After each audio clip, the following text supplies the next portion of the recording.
প্রত্যেক বাবা মারকেই তার মনের ইচ্ছা হলো তার পরিবারের সমস্ত শখ পুরা করা। তেমনি প্রত্যেক সন্তানেরও ইচ্ছা হয়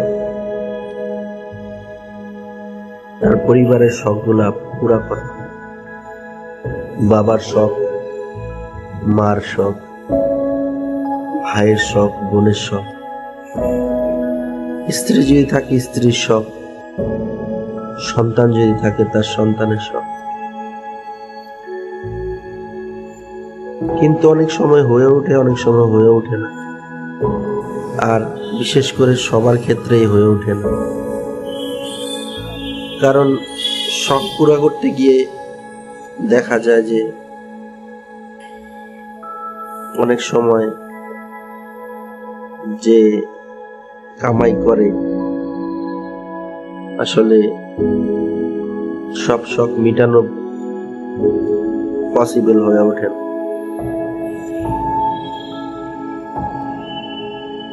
সবারই মনের কিছু চাহিদা থাকে।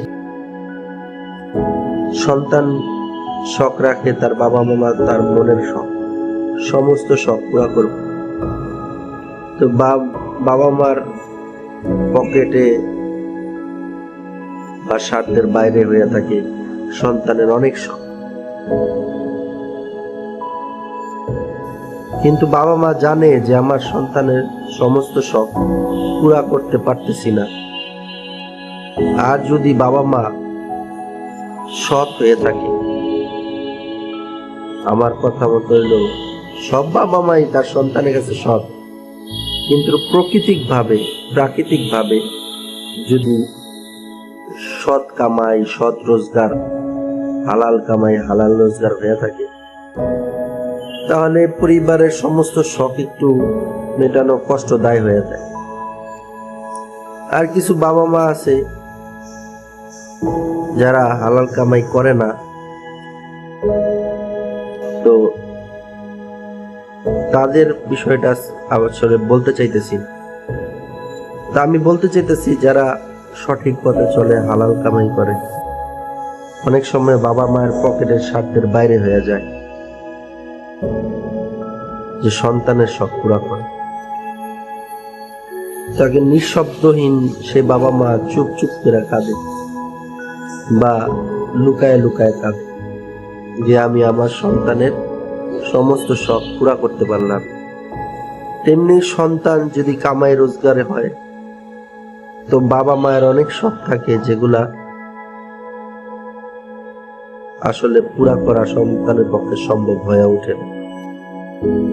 স্ত্রীর তারও সন্তান যে পর্যায়ের বড় হয় সে পর্যায়ের চাহিদা তাকে ঘিরে ধরে, তখন ওই চাহিদা পুরা করতে সে পারে না।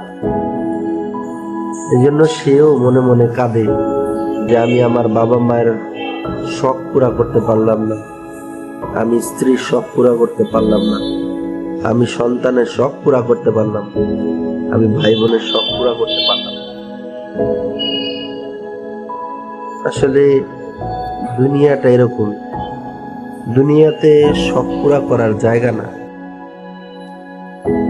সমস্ত শখ পুরা হওয়ার জায়গা হলো আখিরাত। এই জন্যই সৎভাবে চলা